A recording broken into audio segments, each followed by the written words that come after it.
বাবার সাথে কারখানার শ্রমিকদের কাজ দেখতে এসে রাকা দেখল যেখানে শ্রমিকরা কাজ করছে সেখানে খুব গরম, ফলে শ্রমিকরা কাজ করতে গিয়ে ঘেমে নিয়ে যাচ্ছে।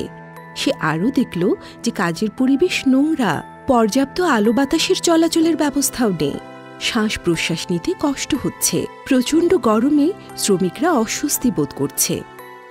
এ তো খুবই খারাপ অবস্থা। এ থেকে কি বাঁচার কোনো উপায় নেই? নিশ্চয়ই আছে। চলো এবার আমাদের ফ্যাক্টরিতে যাই, আমাদের কমপ্লায়েন্স অফিসার তোমাকে ভালোভাবে বুঝিয়ে বলবে। তাই চলো বাবা।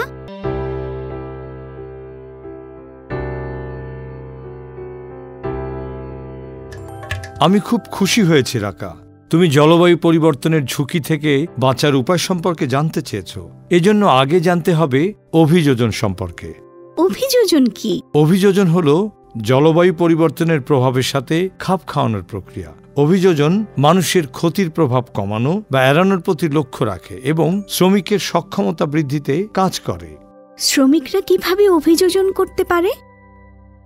যেমন কারখানা ভবনে কম তাপমাত্রা সৃষ্টিকারী বাল্ব লাগানো এবং তাপ উৎপন্নকারী যন্ত্রগুলোর যথাযথ রক্ষণাবেক্ষণ করা, প্রচণ্ড গরমে কাজের জন্য সঠিকভাবে বায়ু চলাচল নিশ্চিত করা, পর্যাপ্ত খাবার পানির ব্যবস্থা করা এবং কারখানার অভ্যন্তরীণ পরিবেশ পরিষ্কার পরিচ্ছন্ন রাখা, চরম আবহাওয়ার সময় শ্রমিকদের বিভিন্ন শিফটে কাজের ব্যবস্থা করা, অত্যধিক তাপ, ঠান্ডা এবং পরিবেশ দূষণের মতো জলবায়ু পরিবর্তনের ঝুঁকিগুলোর সাথে কিভাবে মানিয়ে নিতে হয় এবং জরুরি অবস্থা মোকাবেলায় কোন ধরনের প্রস্তুতি নিতে হয় সে সম্পর্কে কর্মীদের প্রশিক্ষণ দেয়া, কারখানার চারপাশে গাছ লাগিয়ে কারখানার পরিবেশ দূষণমুক্ত ও ঠান্ডা রাখা, নবায়নযোগ্য জ্বালানি ব্যবহার করে কার্বন নিঃসরণ কমানো।